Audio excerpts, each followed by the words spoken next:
You have two choices. Either you accept that Bitcoin adoption is going to take decades by very gradually getting more people through the door that will have the patience to learn about these things, to go through all of the literature, or you actively go out and do things. You discovered an asset that returns 60% plus per year on average for the past 10 years.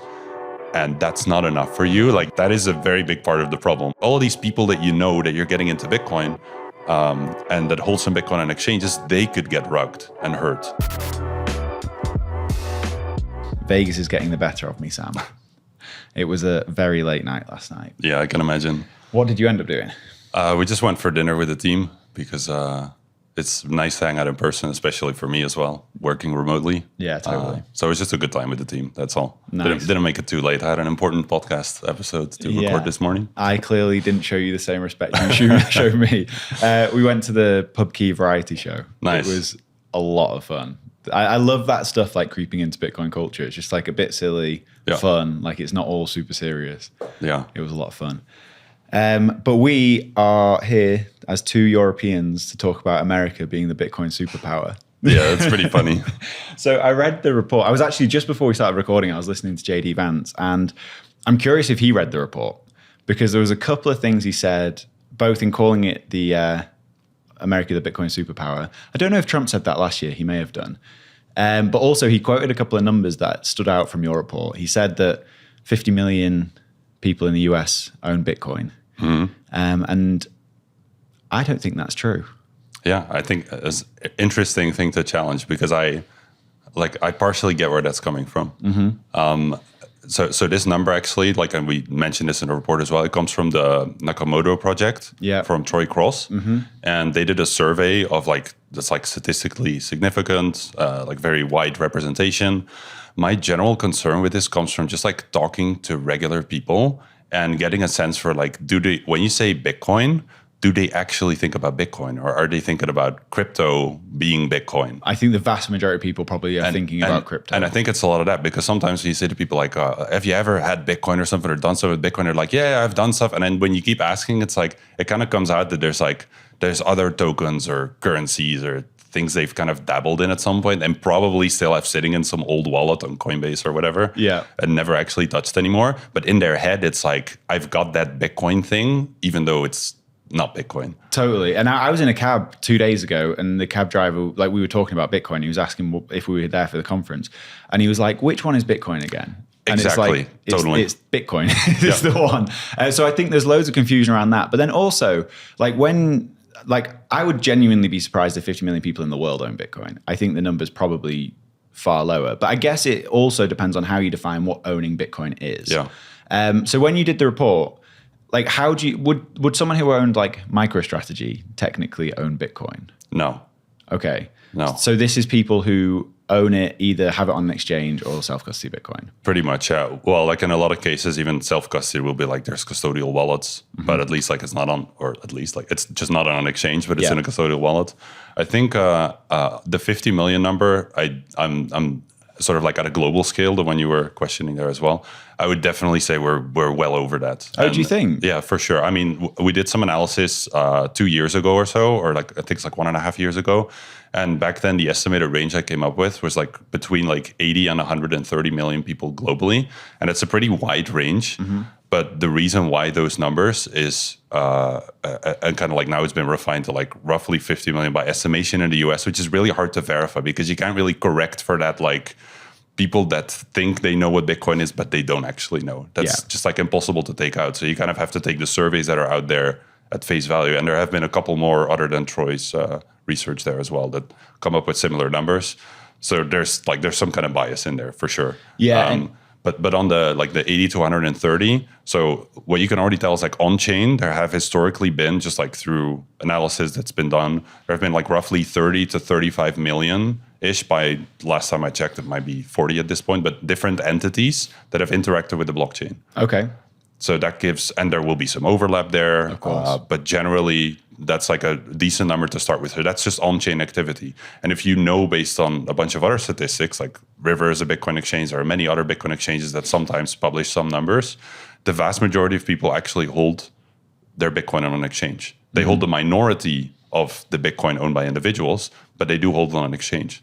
So using those, like, you can do a variety of extrapolations. You can kind of like look at the user counts that some of the larger exchanges have, like active user counts. And like, okay, roughly 60, 70% of those have ever done anything with Bitcoin, even if it's just like buying $10 worth. And if you run all those numbers and you kind of crunch it and go through it, then you do tend to arrive at such a range of like 80 to 130. But what does ownership mean then? It's like, okay, yeah, if you have $10 worth of Bitcoin, do you like, is that like owning or investing in Bitcoin? Or are you just like kind of playing around and seeing what it is and then forgetting about it? Yeah, and it's hard to like, there's no way you can draw a line on that. Yeah. With River, like what percentage of people who use River self-custody Bitcoin? It fluctuates a bit over time. I don't actively watch that, but from my last check, it's got to be like the vast majority, like either hold some on River or they split.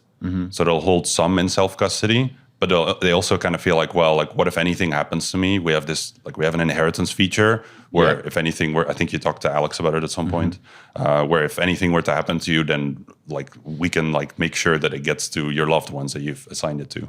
And for a lot of people, that's actually a pretty big appeal.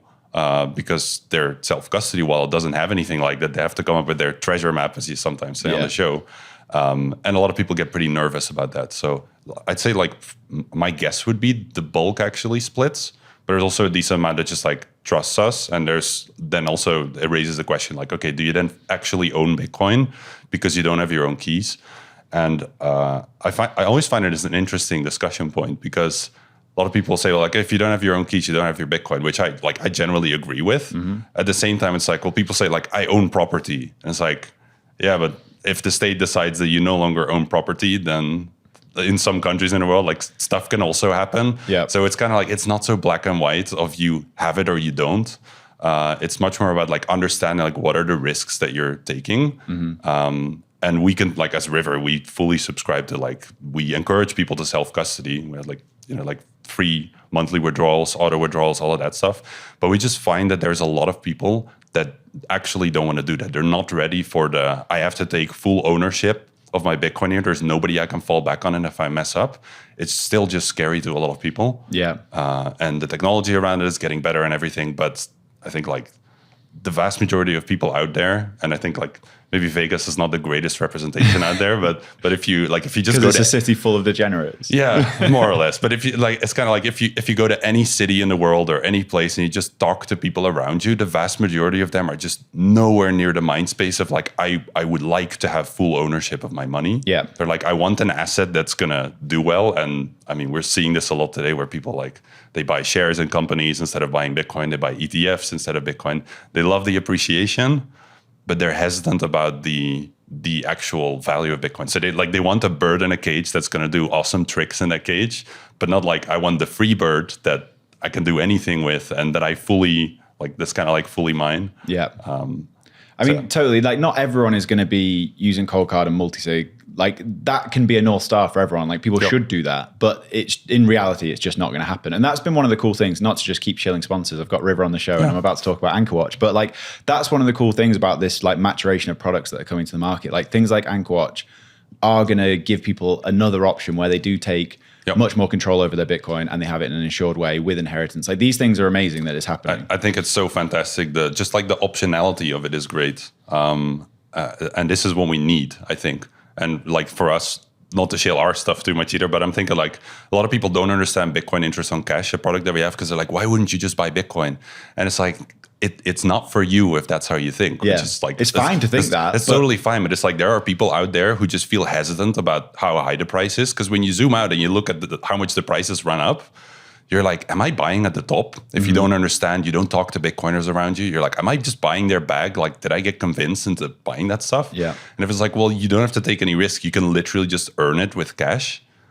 Then all of a sudden, for a lot of people that we talk to, it's just like, oh, that's actually really chill. Like my mom would do that. Like currently she's got her cash sitting in a bank account, like just like losing value over time. Yeah. And if it's still like an FDIC insured bank account essentially, and then earning Bitcoin, it's like, oh, that's okay. So it's another option for people that are just like hesitant about like self-custody for a person like that is like on a whole other level. They're not even there. They're still at the point like, I don't know if I want to buy Bitcoin or not. I don't know how much I want to buy. I don't know if it's smart to buy now or if I should wait half a year. And what Bitcoiners tend to do is like surround themselves with other Bitcoiners. I mean, we're here with 35,000 other Bitcoiners right now. Of reasons, pretty much. But you get like, sometimes you get into like groupthink and you don't realize like how the average person on the street is just thinking about this stuff. It's, they're just like in a very different range. And that's where Alex has like recently, I don't know, a few months ago, was saying some pretty controversial stuff for a Bitcoiner to say, and saying that maybe everyone shouldn't self-custody. And like the hard thing is when Bitcoin's history is full of like rug pulls and hacks, like River are obviously a very credible business, but like getting people convinced that that's a safe place to store their Bitcoin. Like I was actually talking about this on the show a couple of days ago. Like my concern with something like River or Strike or these companies that I see as like good Bitcoin companies that I have a lot of faith in, it's like less than 1% that like you are going to do anything bad. The risk is hack. Yeah. And so how do you like try and convince people that it's a safe place to keep Bitcoin if they're not ready for self-custody? Yeah, it's a super interesting question because it's also like, it's very sensitive in the sense that like, should you convince them? Yeah, or that might be the wrong word. Which is fair. I think like we don't try to market it as like encouraging people to actively come and store their Bitcoin. It's more something we've realized that there is a lot of demand for, and we're trying to do everything we can to do that right. And just like the proof of reserve side of things is a really big item there that gives people a lot of reassurance. And it's been pretty surprising to see that hasn't been more widely adopted in recent years. Have a lot of thoughts around that as well, but it's like it's trying to open up more. Because the interesting thing you see as well is even when you do proof of reserves, people go like, yeah, but it doesn't cover all the liabilities, so it's pointless. Like it's just like a charade to try to do people into thinking they're safe. It's like, don't let good be the enemy of exactly. And when you actually, like we did a lot of thinking about this, when you actually think about how hard it is to gain proof of reserves on chain, when people like know, like here's the address, this is all the Bitcoin sitting in it. It's like, if you were to take like loans to try to cover stuff up, like even like the on-chain activity would get sketchy, or you're literally trusting the entire reputation and survivability of your company to some third party that might leak the information at any point and just tank your entire business. Yeah. It's like when you start thinking it through, it's not that it's impossible, but it's a lot harder than a lot of people think to fake that stuff. But even despite that, we're like, okay, like what more can we do to kind of open up and make people feel reassured? So a couple months ago, we made our financials public as a private company. Normally seen, you don't really do that as a private company, but we figured like, well, if some people are hesitant about the liability side of things, like here it is, right? Like this is our information, like everything you need to see right here. And that also helps people to sort of feel reassured. Like, okay, you're running a financially healthy business that's conservative about your runway and things and the risk that you take on. So that gives people a lot of reassurance as well. This episode is brought to you by AnchorWatch. Now, one of the things that keeps us Bitcoiners up at night is an idea of a critical error in your Bitcoin cold storage. And this is where AnchorWatch comes in. With AnchorWatch, you're protected by two things. You have their time-locked multi-sig vault, and you have your own A+ rated Lloyd's of London-backed insurance policy. So you get to hold your keys, and AnchorWatch holds the risk.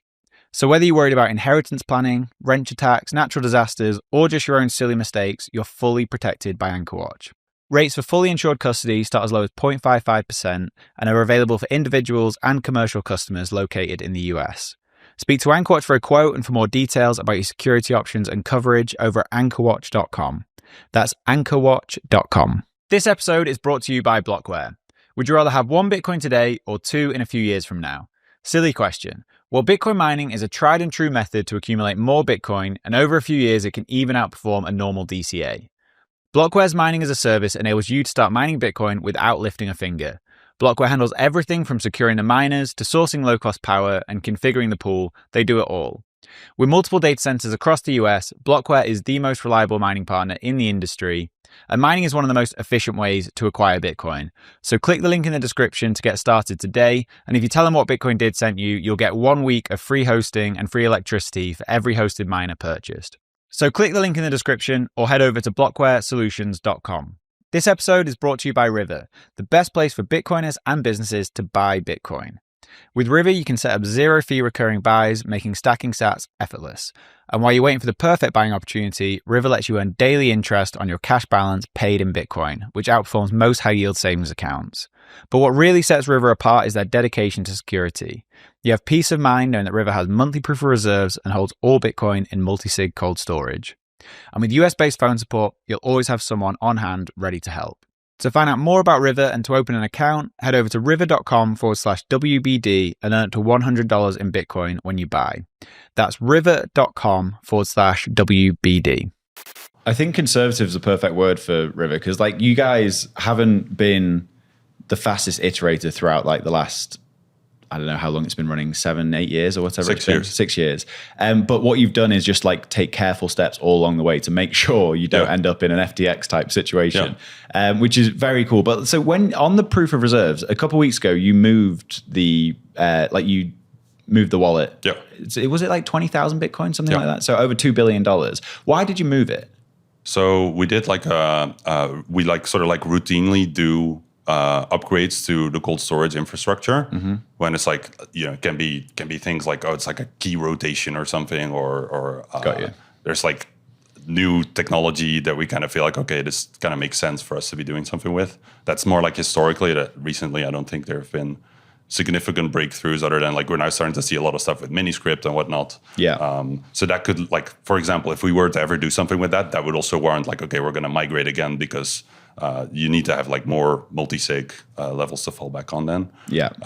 So that's just like a random example. And then like, I'm sure you've seen this. I'm sure at River you've been talking about this. Michael Saylor's comments the other day. Right, yeah. So he came out and said that it was a security risk to do proof of reserves. What's your take on that? It was a bit unfortunate how all of that played out a little bit. Like, you know, like a lot of drama comes out with the whole video and everything.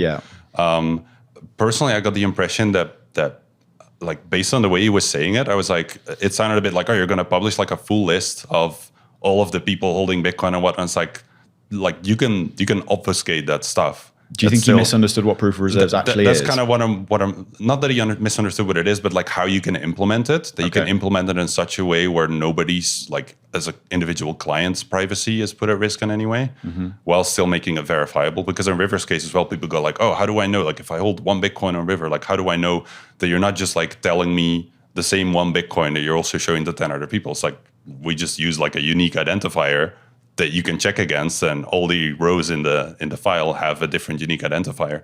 So like there's ways to work around that without giving away the client's information. So that was the part where I like wasn't really sure. And like, does he fully understand like how it can be done?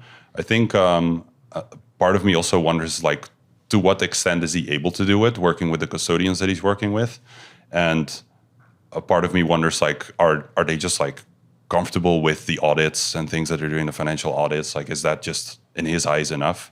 Can't speak for him, but there's like things that come to mind for me. Like from our perspective, like we don't have issues with doing proof of reserves. We do it every month. We've been doing it since like September last year, and we'll continue to do it. Like I look forward to posting about the September 2050 proof of reserves. You know, like right, we're going to do this stuff. It's going to be more than 2 billion. It's a feature. Who knows? Well, with inflation, regardless. But like it's just a feature of the blockchain. And if people like, if they know how much Bitcoin you already own, like you've already like ruined your OPSEC in a way as a big company or exchange, etc. Then like, what does it matter? And I think for a lot of exchanges, those haven't really been the reasons actually why they haven't done it. It's not. So why do you think they haven't? Because that's something that surprised me. Because obviously you guys were amongst the first doing it. I think Kraken did proof of reserve. But a lot of the bigger exchanges aren't doing this. Why do you think that is? Yeah, there's a variety of reasons. I think from my perspective, the biggest reason is just like lack of clear vocal demand from clients. A lot of people have historically been super trusting of exchanges and continue to be like that out of that 50 million people in America, you can imagine like the vast majority is on something like Coinbase and just like has a little bit of Bitcoin and genuinely doesn't care or doesn't even know that this is possible. It's probably a thing, is a big thing. And it's kind of like there's a split. So you have like the people who in theory should care most about this, kind of like the hardcore Bitcoiners, they actually often self-custody. So it doesn't really matter. And well, they think it doesn't matter, but actually it matters a ton. And that's kind of where the issue comes in, because they're like, like I've got my Bitcoin in cold storage. Like, what do I care if these exchanges are running a fractional reserve or something? It's like, well, you should care, because like, how are you onboarding your mom or your friends into Bitcoin that don't want to self-custody yet? Or maybe like you've explained them how to do it, but they're still hesitant to do it. They're like, I'll do it like next week, and they don't end up doing it. Like all of these people that that you're getting into Bitcoin and that hold some Bitcoin on exchanges, they could get rugged and hurt. And we can get like, if big exchanges blow up again, we could still get over-regulation and stuff. So it's actually going to end up harming a lot of people, even if your personal stash doesn't get affected. So actually, like sort of like the hardcore Bitcoiners or those who self-custody, they should care a lot. But they're just like, kind of like, why would I bother to go fight with some exchange that I'm like not really interacting with a whole lot, and my stash feels pretty safe? But we should be advocating for it much more loudly than we are. And that's what I think a lot of people miss. Yeah, I think I would probably be in that camp though, where I've thought it doesn't really matter to me because I'm buying Bitcoin, taking it off the exchange straight away. Yeah. But yeah, that's interesting. So do you think also we need to see this like whole public company issuing loads of debt and buying Bitcoin? Do you think they need to start doing proof of reserves? I mean, that's a bit harder, I guess, because they're custodying at Coinbase or wherever. Yeah, it is harder, and thus they're dependent on it. Like in a case like Coinbase, it's just like part of the reason is obviously like technical complexity of why they don't do it. And people kind of start asking questions like, okay, how, like, I want it for this token, I want it for that token, like do it for everything. It's kind of what you see with Kraken. They used to do monthly proof of reserves, and then they switched to yearly because they realized if we have to do this for all these tokens, it gets really complicated and intense. And they felt like if you do it once a year, that's probably sufficient. So partially it's like technical complexity, and with these and all of their clients and things that they have, like they need to sort out their full infrastructure on the back end to have everything properly segregated to be able to service clients like that in such a way. But it's all possible. Technology exists. We open sourced our solution as well so that other exchanges can adopt it. So it's possible, but very often it's like stack ranked in everything else that they could possibly be doing.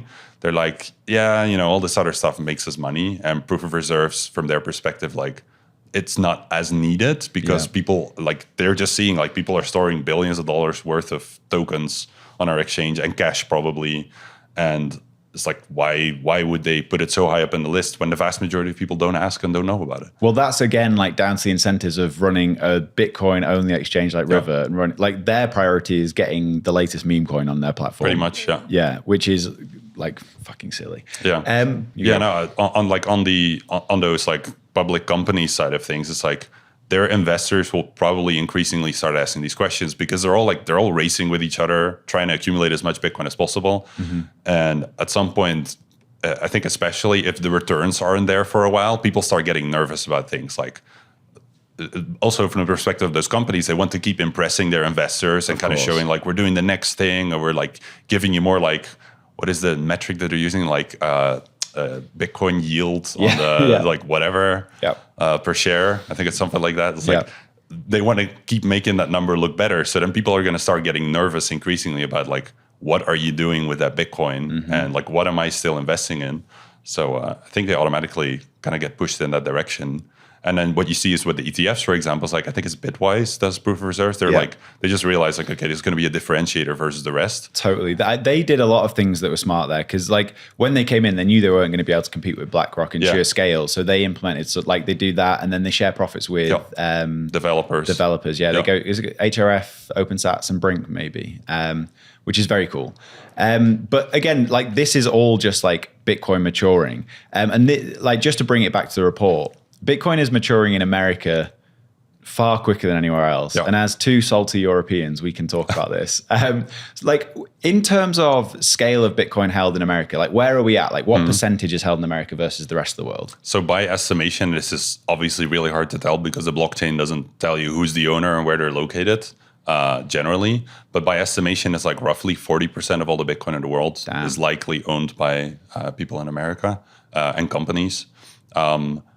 I would say like I'm not necessarily a salty European in the sense that like I mean I wish Europe would be way better about this stuff. It's a disaster, but at the same time I'm like kind of like the angle of the report was like in America there's a clear advantage here. Let's just and Bitcoin is ultimately for everyone, but let's use that and capitalize on that and create momentum there that kind of like pushes other countries to follow in its footsteps and start doing more things that are pro Bitcoin Yeah. in a variety of ways, because it's kind of like some people will push back and be like, yeah, but Bitcoin needs to remain decentralized, and there's all these other countries and people in the world that would greatly benefit from it. But if we're kind of like, we're not going to push it in America too much because we need everyone else to catch up, like that doesn't work. It's just like, let's push ahead, and that'll motivate a lot of people to start doing more. Totally. And it's not like America are just capitalizing on something that's there. Like, and there's other countries that have done this. Like El Salvador obviously had like first mover advantage. Bhutan have done amazing with their Bitcoin mining. Like the Gulf states are starting to like pay attention to this. So it's really just like the lack of, I don't know, forward thinking people in like the European nations, in Australia. Like they're just, I don't know why it is, but hopefully, like you say, this all happening in America will push this. So in terms of if they have 40%, is there any concerns there in terms of centralization risks from your perspective? I think like the risks are not necessarily geographically. They're much more like kind of like, where's the Bitcoin concentrated, and like what's the quality of those parties where it is concentrated. Yeah. Today, fortunately, like we published some other statistics around this, like roughly like 68% of all the Bitcoin in the world is, by estimation again, is owned by individuals. And like part of that could still be like, a chunk of that is actually businesses, but they just haven't disclosed it. There's a good portion of that too, obviously. But for the most part, it's like, it's kind of in that range. But then the like the number of individuals within that own a large chunk of that, like you can all see that when you look at the UTXO set, it's like how much Bitcoin is held on addresses that are kind of like unidentified, not an exchange, not a business. And that does tell you like there's a certain concentration, just like there is with the dollar or any currency, in like the hands of a smaller group than the total big group. And I guess like it's much more about like who are those holders of vast amounts of Bitcoin, and what are their intentions, and what are their goals and kinds of things. Like I think much more in that kind of sphere, or like on what exchanges is a whole bunch of the Bitcoin stored, and like how secure are those, than it is like geographically any kind of concern. And why is it that you think America is winning so hard at this right now? Because like you just earlier, you were saying if you walk down the street and you ask people if they care about essentially like being self-sovereign, I agree that it's not many, but I also think in America, that's probably a higher percentage than anywhere else in the world that I've been to, at least. Yeah, and we think about this a lot. I think a really big factor is how financialized the US is. Yeah. It's actually one of the things, like when I visit, it's one of the things that kind of reminds me, like I don't necessarily want to live in a society, like I don't live in the US, live in a society where everything is so financialized. It gets a bit exhausting at times, I think. But that's also its strength. People are in general more financially literate than they are in Europe, for example, or in other parts of the world. And that just makes more people investment savvy, makes more people want to build things up. And that is the spirit of the country as well. It's like, it's the innovation, the progressiveness to building a better society. Like that's just always been rooted in the way the US has been built up. And I think that's a really big driving force behind so many people getting into Bitcoin. And there's of course I guess like the general drive to create things is so super strong here. Yeah, 100%. And there's almost like a chicken and egg problem with that. Whereas like there's so many products in America that if I lived here, like Bitcoin products, I would definitely use, and I just don't have access to them in like Australia or in the UK.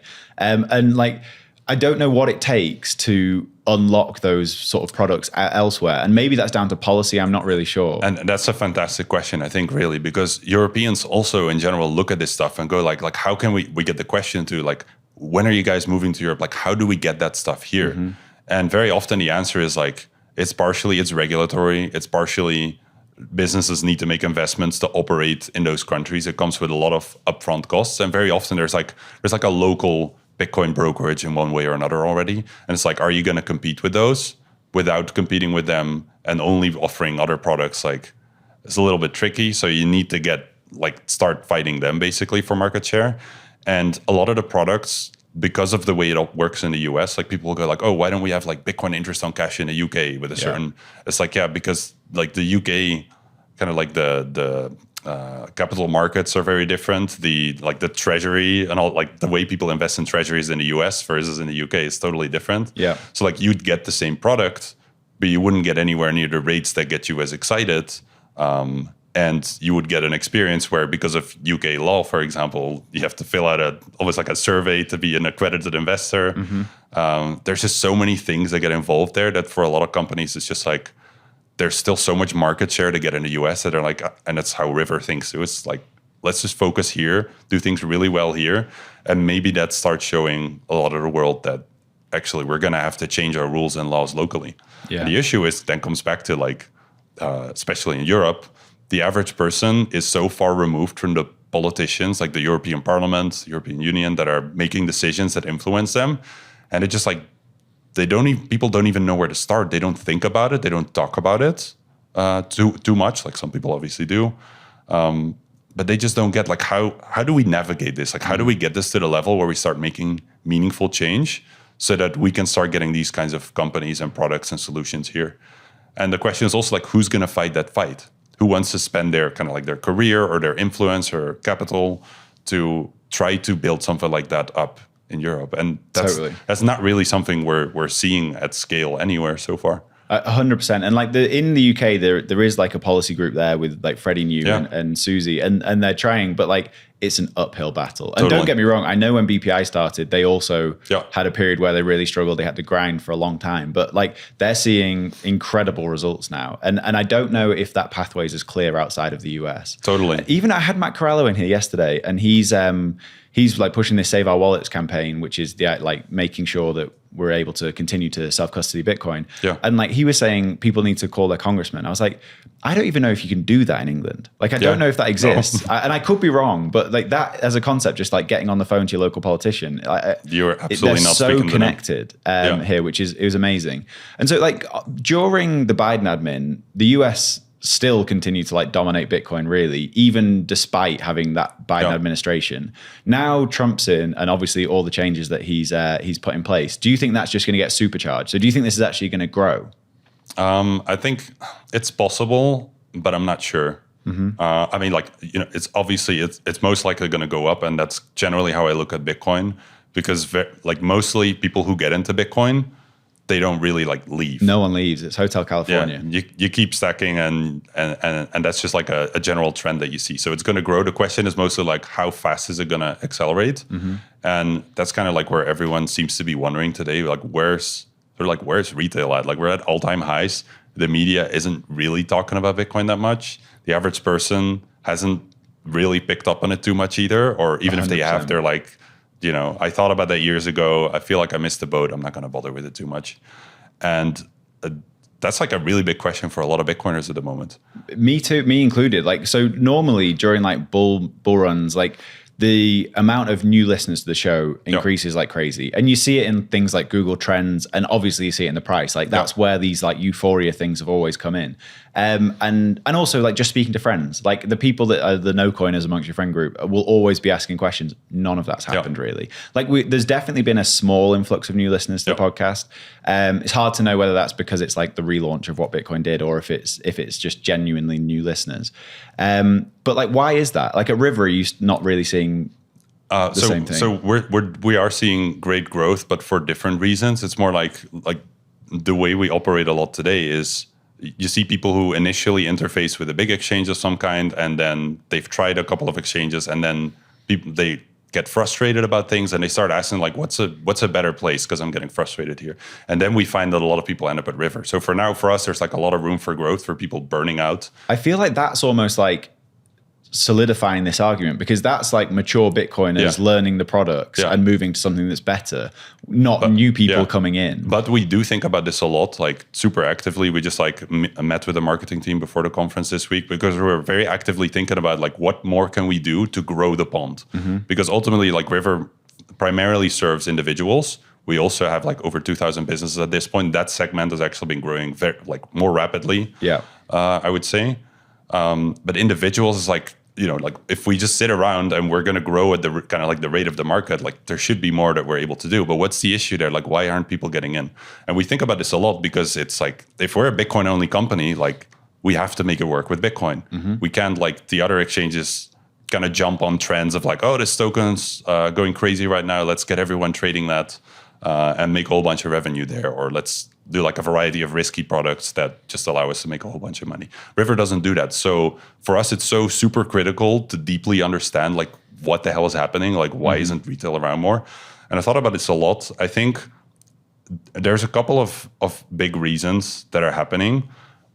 I'd say like one is people realizing that they kind of feel like, oh, I missed the boat at some point. That's like the really obvious unit one bias, I didn't. Well, that's another one actually. That's the secondary one that's really interesting. But just feeling like I missed the boat because I should have bought so many years ago. And we all know these stories of like the friend you spoke to when it was like $10,000 or something, and they're like, I'm gonna wait until it's 5,000, and it never went back down to 5. It's like that over and over. And at some point, they just get a bit disillusioned and go like, whatever, like this wasn't meant to be for me, kind of thing, or they just like moved on with their life. And to your point, like now nobody's talking about it for individuals either. I think a second part is also that within Bitcoin, Bitcoiners believe very strongly that Bitcoin's like money for the people. If you look from the outside perspective, you go talk to any random person in the world that has heard of Bitcoin at some point, they probably won't tell you that they feel like it's money for the people in the way that a Bitcoiner would describe it. They look at it very differently. They look at it like as like a, this was like some crypto thing that made a whole bunch of crypto bros very rich, and many of them won't even realize that like, oh, BlackRock's buying it, and all of these treasury companies are hoarding as much as possible. Does that also work the other way, where they're seeing like BlackRock and Michael Saylor and all these people and being like, oh, this is a Wall Street asset now, not money, like not something that I have an opportunity in? Maybe for some of them. I think the vast majority like isn't there. Like they don't realize that BlackRock, et cetera, are buying. And even if they hear about it, for them, it's like, okay, but I still feel like it's gone up too much. And they're just like hesitant about it in one way or another. It's also I think like for a lot of these people, it's just so tricky to get to the point where they make that decision of maybe I was wrong in the past. They don't really want to admit that. And you see this in all these like comical examples, like the Financial Times journalist recently that went super viral. It's like there's a very large group of people that also just refuse to accept the possibility that Bitcoin might be money, that it's here to stay, that it might be better money than what they're used to, and then what the government's been telling them and what banks and institutions have been telling them, that all of that is wrong, because it's a very uncomfortable feeling for them that their worldview might actually not be the best view, or like that they've been doing too much what they're told. And there's probably no one more entrenched in that view than a journalist at the Financial Times. Yeah, like absolutely. It changes everything. It's like a meme where it comes out, but there's like underneath that, there is just such a vast array of people that look at this thing and they don't see it the way Bitcoiners do. But because Bitcoiners, like, we really like stick together more and more over the years, and you just hang out with more and more Bitcoiners, less of the others, because you get frustrated if they don't get convinced to potentially do something with it. You isolate yourself from that in a lot of cases. Not everyone does that. Plenty of people have like no coiner friends, etc., or just like friends that just, for a variety of reasons don't have any. But that's how a lot of people think, ultimately. That's a really big blocker for adoption. They don't look at this as, we could build a really beautiful world if we all use this asset, if we all use this currency, if we started using it for payments. They think of it as like, like maybe this will go up more, but it's too risky for me. Like, what if it plummets halfway back down? What if it's kind of ran its course? And like, how much more upside is there possibly? It's funny though, because I agree with you that all these are like valid arguments that people have. Well, not valid arguments, but they're arguments that people coming into this will have. But I had them when I got into Bitcoin. Yeah. These are all things I thought. And at some point, you've just got to bite the bullet and do it. I fully agree, but I would like, not that we're special, but we are different people. There was some interesting analysis done at some point of like across personality types, and like people have their opinions about personality types, whether that's like mega accurate or not. But there was a very clear bias towards certain personality types to be far more statistically likely to get into Bitcoin. And what were those? To be open to those personality types? I think it was like it's like the Myers-Briggs types, which again, like a lot of people challenge, but like more introverted, more I think it's like IN. It's like the more technically inclined people. There's like, I think if you look up the visual, there's like an overview of like breakdown by the 16 personality types, and it was very heavily concentrated. And was one of them being like leaning towards being confrontational as well? Could be. I think so. Like, it's more like the kind of like the or disagreeable. Yeah, disagreeableness plays into this kind of stuff as well, like just general skepticism towards the government. And my kind of theory here is that a lot of the people that were going to get Bitcoin, they're already in. They're or like through whatever direction they converged on Bitcoin, and there are so many. a lot of these people like have made it in there. And then everyone else who's not in there, it takes more to convince them. Yeah. They're not going to go through that journey themselves because they don't have the same like intrinsic motivators. They don't have the same interests, the same backgrounds. They get very easily distracted by everything else that's happening in the world. It's like, oh, look, there's like a scandal over here or a thing over there that's so much cooler. And they're much more focused on like, how do I look? Like, how do other people look at me? Do I have fancy clothes? Do I like drive a nice car? They're thinking from that perspective, and they don't have like the long-term planning mindset of like, what do I want to build out of my life? They're just living much more day to day. Yeah. And much more like kind of like image related, visual related. That's also why like platforms like Instagram and TikTok are so large, because it's all like it's visual. And Bitcoin is so technical, so abstract. It's actually a tip I could give people. One thing that I do, because so many people are visual learners, is I have a folder on my phone with a variety of like graphs and visuals that I think are very nice to explain Bitcoin to people in accessible ways. Because when you have a conversation with someone, you're just sitting around there like waving your hands and explaining the blockchain and stuff. They're like, this is all so abstract and I can't touch it. And it's not like cash in my wallet. And even though for a lot of people, like all their money is already digital. Yeah. But for a lot of people, that's a big hurdle. And the moment you make it super tangible and you just like show someone like, oh, you're still thinking about crypto, et cetera. Here's a graph of the market caps of Bitcoin versus all of cryptocurrencies and how they're diverging. And then they're suddenly like, oh, holy shit. It's really changed. Maybe there is no alt season and I should actually be paying attention to Bitcoin. This episode is also brought to you by Iron, the largest Nasdaq-listed Bitcoin miner using 100% renewable energy. Iron are not just powering the Bitcoin network, they also provide cutting-edge computing resources for AI, all backed by renewable energy. We've been working with the founders, Dan and Will, for a long time now and have been really impressed with their values, especially when it comes to their commitment to local communities and sustainable computing power. So whether you're interested in mining Bitcoin or harnessing AI compute power, Iron is setting the standard. Visit iron.com to learn more, which is IREN.com. This episode is brought to you by CoinKite. CoinKite make the best, the most secure Bitcoin hardware wallets that you can possibly buy. So they have this one right here, which is the Cold Card Mark IV. They're Bitcoin only. They have 2 secure elements, verifiable source code, completely air-gapped by design. They really are the best hardware wallet that you can buy. And they've also just come out with the Cold Card Q, which is this one here. It has all the same security features as the Mark IV, but it has a few new features. So it has a full QWERTY keyboard. If you're listening, this thing looks like a old school BlackBerry. Much bigger screen, which makes it way easier to use. It has an NFC reader, a QR code scanner, and it even has a secure password manager built in, which I really love. If you don't have a Cold Card, you're doing it wrong. Not only that, people keep asking me about this behind me. This is the block clock. Right now, it's telling me it's $105,000 Bitcoin. That's also made by CoinKite. So head over to coinkite.com. If you use code WBD, you get 5% off store-wide. So go to coinkite.com and use code WBD. It's funny because, like, apart from doing this podcast, I very rarely talk to people who don't like Bitcoin outside of this because I just can't be bothered. Yeah, like when people come and like start saying, yeah, but what about Shiba Inu or whatever, I'm just like, okay, cool. No, but I'm great you bring this up because this is one of the biggest factors as well in like why are we not seeing more adoption? It's because a lot of my kind of point of the people who are going to get it, they're already in. It's like everyone else is going to take more convincing. And what we very often do as Bitcoiners is outsource that education to a book, a video, a podcast with some very articulate, charismatic speaker that knows a lot about like interesting analogies to get you into Bitcoin. But the average Bitcoiner, I don't think is necessarily great at explaining Bitcoin to other people in very accessible ways. And for very valid reasons, it is incredibly hard. Like everyone looking back at like Andreas Antonopoulos back in the day, so articulate, so good at breaking these things down.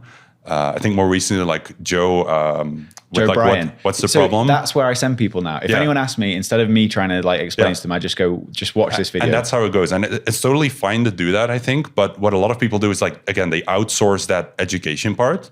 But there's a ton of people that would much rather learn from you, Danny, in person. If they're like a friend of mine, they trust me. Or like if you're able to approach it from the right angle. But what a lot of Bitcoiners will like frustratingly do is like kind of like push it onto them. Like look for that first opportunity to talk about Bitcoin. Yeah. To kind of be like, oh, you're frustrated about this thing in your life. Like Bitcoin fixes that kind of like knee-jerk reaction. And most people like will never be trained in like, how do you approach it? Like, how do you kind of like break that down and approach it from the right angle? That's a skill of its own. Yeah. That's very difficult to learn. So it's natural that people outsource it. But if you outsource it, if you tell someone like, oh, you want to understand nuclear physics or something, like, I'm a nuclear physicist, but I'm not going to explain the basics to you. Just go read this book. Like your hit rate is going to be ridiculously low, which just doesn't work. So as Bitcoiners, it's kind of like you have two choices. Either you accept that Bitcoin adoption is going to take decades by very gradually getting more people through the door that will have the patience to learn about these things, to go through all of the literature and video material, etc. Or you actively go out and do things, and you try to, like, it can even be like revisiting someone you talked to in the past about Bitcoin, and kind of going, I've tried this before, like go at it from an angle of like, I've made the mistake in the past of just pushing it too much. Going at them like, hey, I know I was a bit too pushy about Bitcoin in the past, but know that I did that because I care about you and I want something good for you. And it's been benefiting me a lot in my life and like the people that I hang out with and the way I look at the future of the world now. Whereas in the past, I looked at it much more kind of like most of our generation does, like pretty gloomy and depressed, like where is this going? But I have hope for the future now. And it's like, if you approach it in that kind of like humanized way, a lot of these people will be like, oh, like you do it because you care about me, not because you think it's fun to like gamble on degenerate stuff together or something. And for some people, that angle will work. For others, it obviously doesn't. But it's like finding with the people that you care about, like what's a way to just like revisit that conversation in an open and honest way without pushing it onto them. Yeah. Just being like, hey, you know why I spent so much time on this stuff? And like, I just actively saying, I don't want to push it onto you, but I think it's worth having this conversation because I'm going to regret for the rest of my life not like more deeply explaining to you why this stuff matters so much. And when you talk to people at that level, it's like, it's totally different from like, oh, have you heard about the Bitcoin price recently? Like it's gone up like another 15% in the past month or something. Like, don't you have any yet? For them, it's like, it immediately tugs at that like frustration that they have internally of like, I should have bought some back then and I didn't do it. And now I'm like, you know, they immediately go on the defensive, like, oh, I made a mistake. You're confronting me with that. Is he gloating? So you have to think through this stuff very carefully. And most people just don't think at that level. All right, you convinced me to go back to those frustrating conversations. It's funny that you say when you're talking about like people coming to Bitcoin and like the people who this maybe appeal to the most are already here. Like I see that with the podcast. Like I'm always trying to find new, interesting people to speak to on the podcast. And in previous cycles, like every time Bitcoin has like been running up, new, interesting, like intellectually curious people are coming out in the space and being like turning into really big guests. Like one, like in the life of the podcast has been tons, but even people like Lynn Alden, like when we started the podcast, she wasn't talking about Bitcoin really, apart from maybe like occasionally mentioning it on the newsletter. And now she's one of the biggest people in Bitcoin. Yeah. And I feel like in the last few years, we've had less people like that coming through. Do you think that is down to the fact that if you are smart and intellectually curious, you may be already here? That could be part of the reason. I think another part is also like, what are we attracting now in this part of the cycle? Like there's very clearly a lot of attention around companies getting involved, governments getting involved and whatnot. And that's like a certain angle of people who they tend to have more baggage behind it. Like they really need to think about like, how am I representing this entity? You need to watch their words more.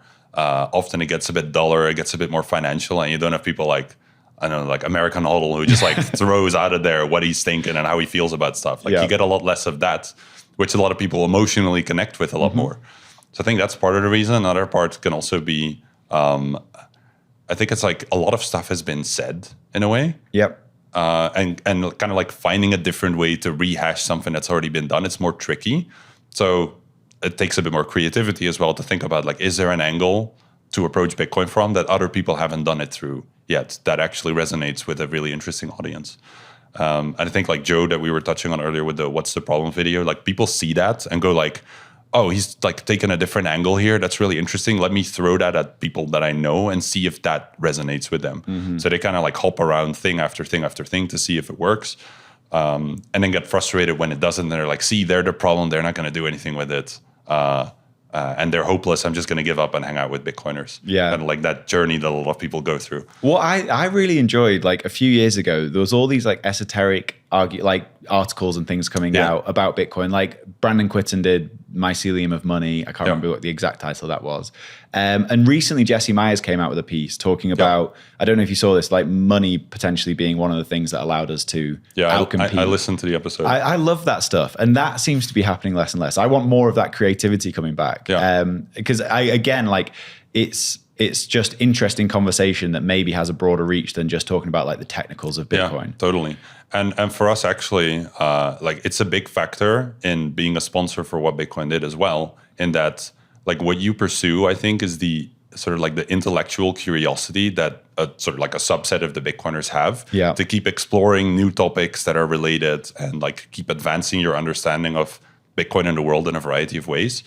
Whereas there's a lot of shows and things out there that focus much more on like the kind of like the narrow scope of like number go up. Like how high can this thing go? It's kind of like what you see on Twitter as well. It's like shout the things that get the most likes. Totally. And I feel like if we don't continue doing that, if we don't continue to figure out kind of like the intellectual culture around Bitcoin, then that would be a really big pity and shame if we're not thinking at that level anymore. If we're just, you know, like if it's all just like number go up and whenever number goes down, everyone's depressed because there's nothing to learn or nothing to do and people start fighting each other about silly things.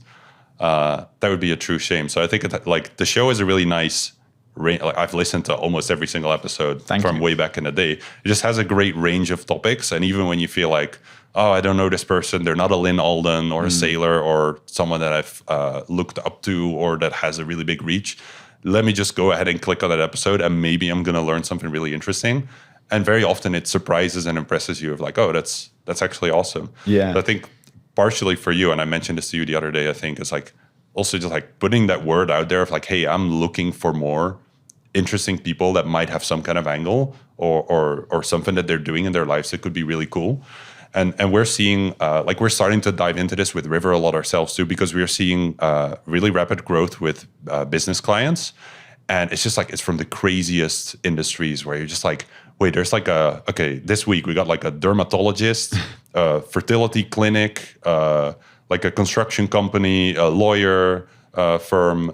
It's just like every week you get like a range of like 15, 20, 30 different companies from totally different industries. Well, Tahini's was like a perfect classic example, like just a kebab shop that did this. That's where I think it's really like the business adoption of Bitcoin is really exciting because that's just normal like family or small businesses doing it. Totally. And actually back to the retail thing, I think this might be where we're losing retail is two things like MicroStrategy. Like I think a lot of people who are coming into like broadly, roughly Bitcoin, I think they're seeing MicroStrategy and MSTY and MetaPlanet and all these things and being like, this is how I catch up. Like Hoddle brought this up on the show, but it's like people see leverage as like a pathway to becoming an OG. Absolutely. 100%. And so I think we're losing a lot of the retail people to that. And what I don't know is like as this, whether we're in a cycle or the super cycle, who knows? Like at some point, I wonder if those people migrate to actually Bitcoin. Like if they start to understand the underlying and move to Bitcoin away from these derivative products. I think as long as nothing kind of like blows up there and people keep the narrative going around like how potentially lucrative it is, a lot of these people will kind of hang in there. What is interesting though is like what we've seen with the trend of like the first altcoins back in like, I don't know, like 2013, 2014, this started becoming more and more of a thing, to like ICOs 2017, to NFTs and all this DeFi stuff 2021, to now 2025 with like treasury companies and all of this kind of stuff. It's like you see an evolution, but it's getting closer and closer to Bitcoin itself. Totally. And at some point, that does pull in a lot of the people. But what's wild now is what you're saying with the leverage is like, wait, you discovered an asset that returns 60% plus per year on average for the past 10 years. And that's not enough for you. Like you're going to gamble here on some kind of other path because you feel like otherwise you won't catch up or you won't be as rich as you'd like to be. That is a very big part of the problem. Yeah. Like also like when you hear a lot of people that invest in all these other things talk about Bitcoin, it's like, yeah, but what are the odds that Bitcoin's going to 10x? Like that's not going to bail me out now. Like 31-year-old dude who has like 10 grand or something because he gambled everything else away and like doesn't really own much stuff.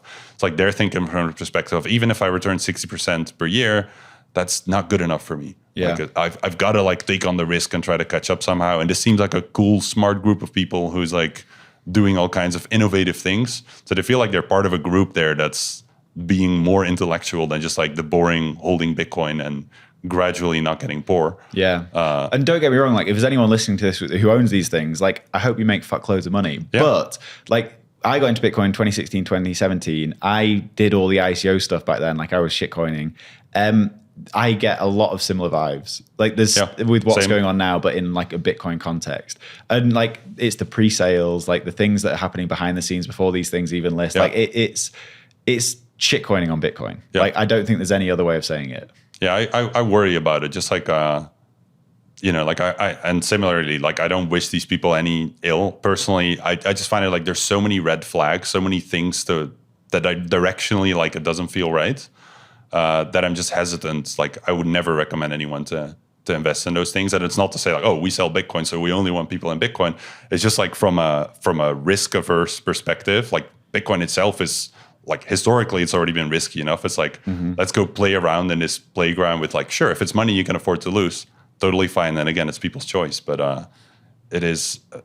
something's gonna give at some point. Even if it's not the biggest ones, it can be the other ones. Like I think you discussed this maybe in one episode with people. It's like, okay, maybe Saylor's got a great plan in case we have like a massive bear market or whatever. Yeah. But will the 23 others or like the 330 others at that point or whatever the number ends up being?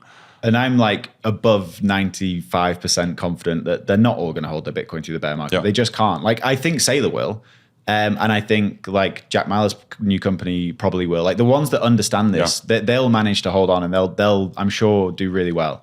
But there's going to be like a long tail of people on this trend who are going to hoover up a bunch of coins and then spit them straight out again when this goes wrong. And like, again, who knows if this has 12 months or 5 years to play out. But I think there's a real possibility we have like a .com style boom and bust cycle in this like public equity world. Totally. And it's crazy that we're at a point where it's like people are getting hyped up about buying stocks.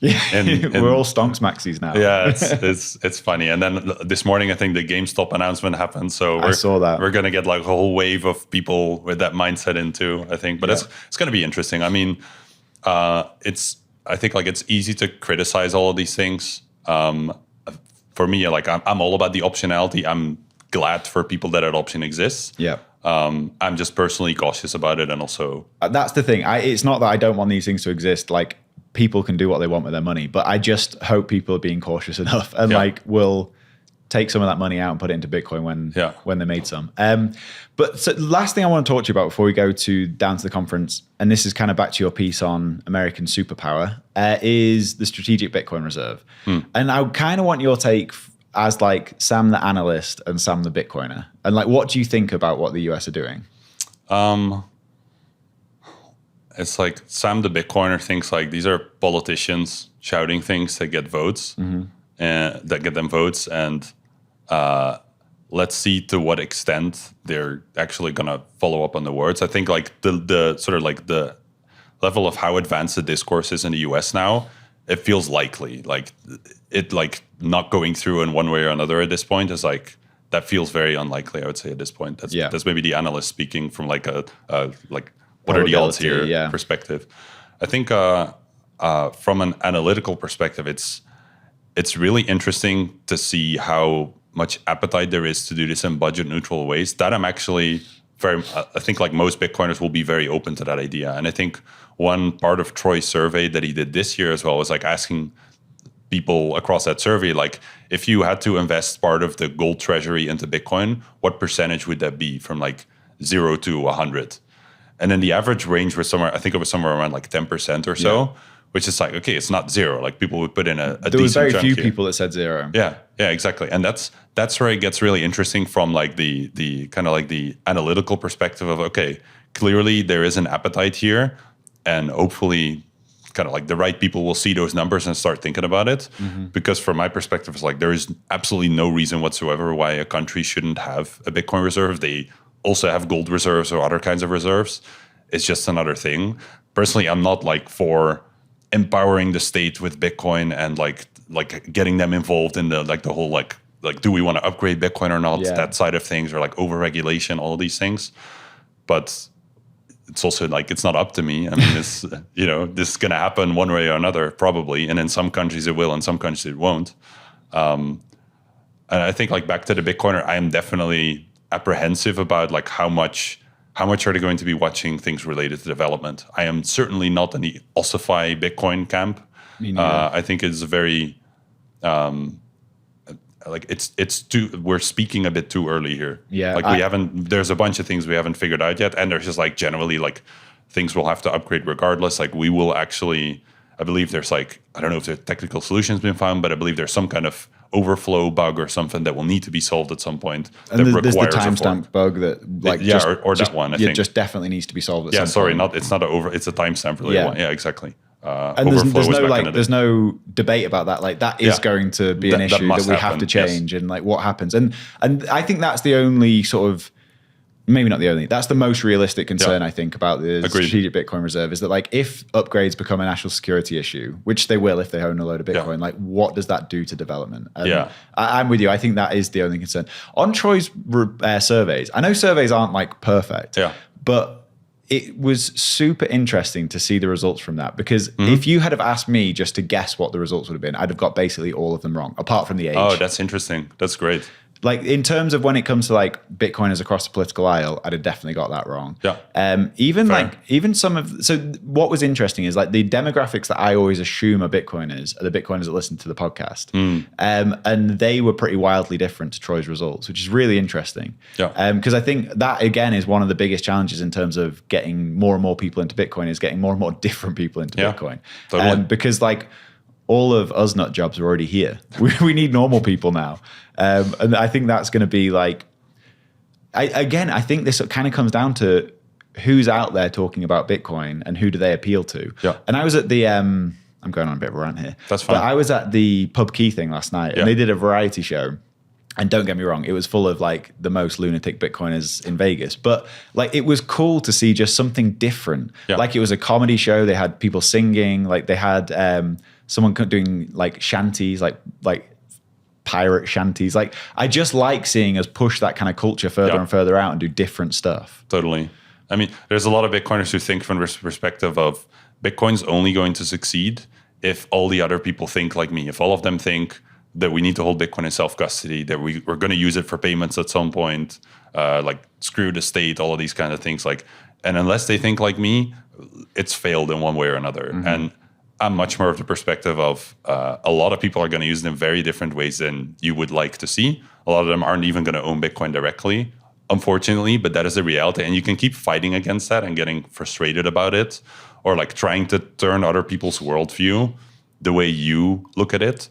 But that's not the purpose of Bitcoin. And like, you're not, sometimes I think like, are you going to live a happy life? It's kind of like insisting that everyone else who gets into this is going to adopt the same worldviews as you.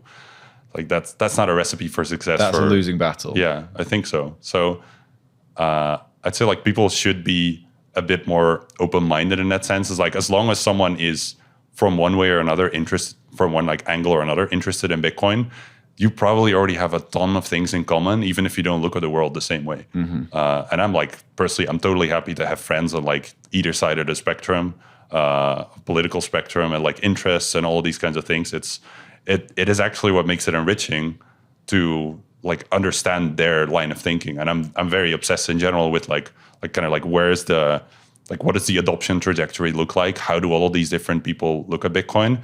And it's just like avoiding having that confirmation bias, just always suck into the same group of people who are like nodding like, yeah, we got to get everyone to hold Bitcoin in self-custody and do no KYC and just all this kind of stuff. It's like, hopefully, like I look at it as a funnel, as a marketer. You look at it as a funnel as like the more people we can get at like solid at solid companies, solid hardware wallet companies, solid exchanges that like don't rug pull them in one way or another, that are trying to do things right, the more of them will gradually adopt the features and things that you would love to see. The more of them will use Bitcoin for payments, the more of them will save in Bitcoin, the more of them will start getting other people interested in one way or another.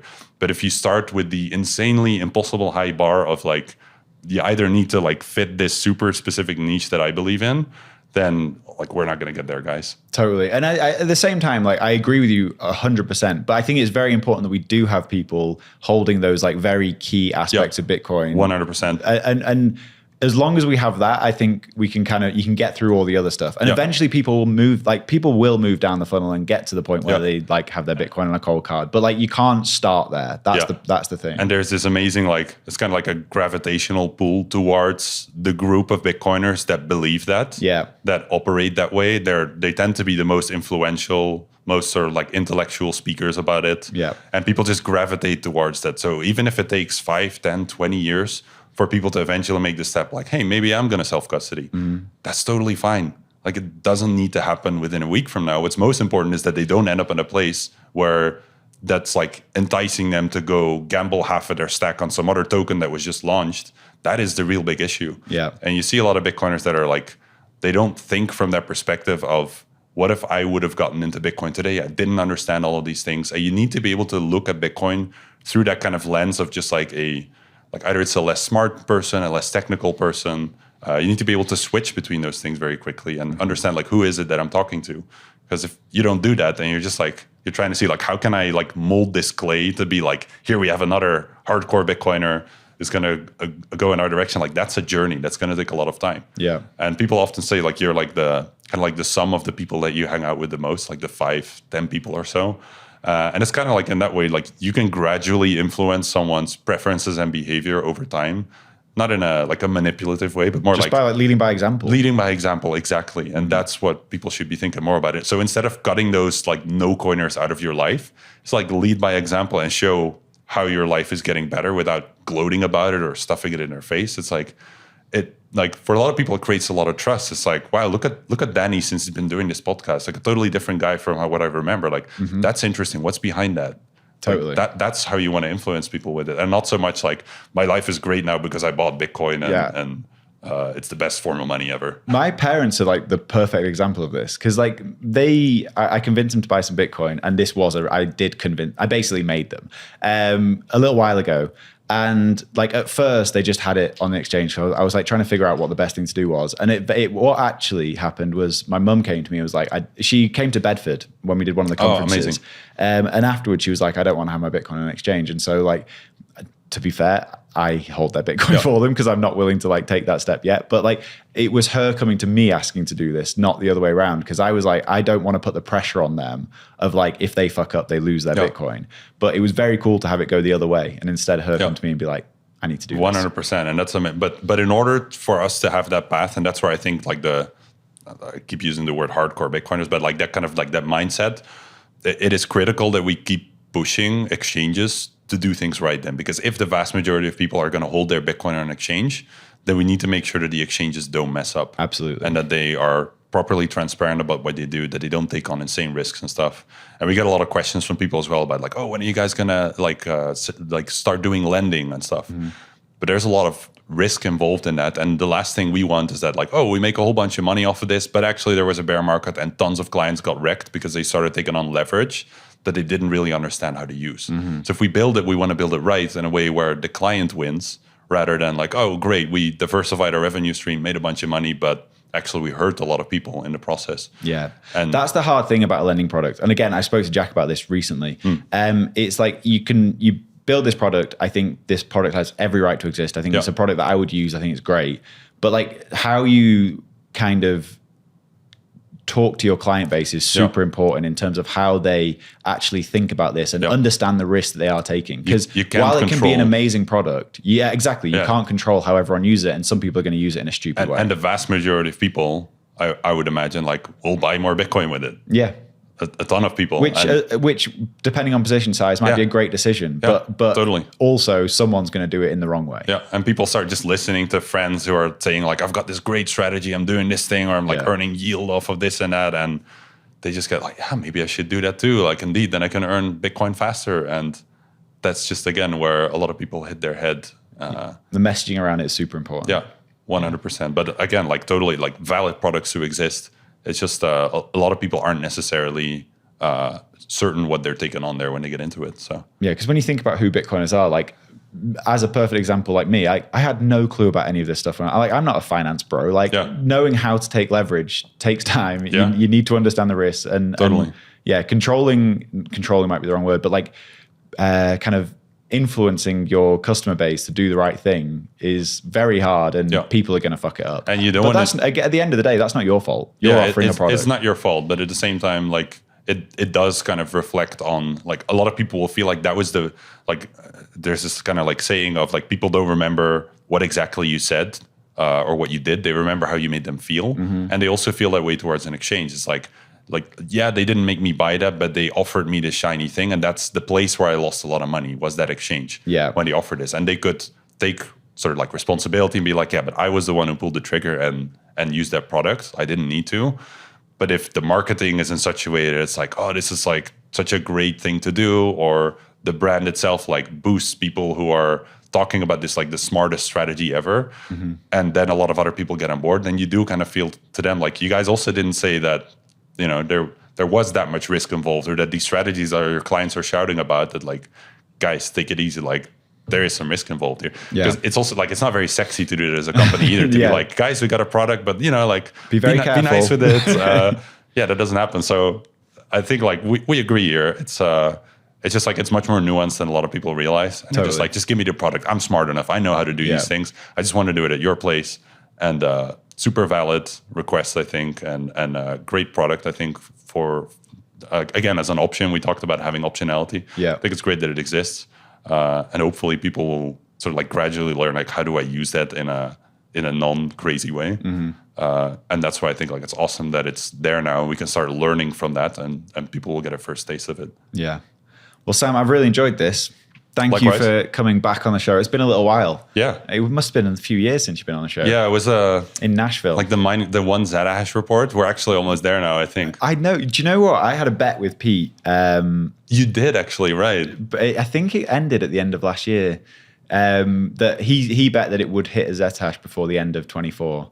And I obviously took the under on that. And it was much closer than I thought it was going to be. Nice. Yeah, we're nearly there. But thank you for coming on the show. Should we go and check out this conference? Yeah, let's do it. Let's do it. All right. Thank you, Sam.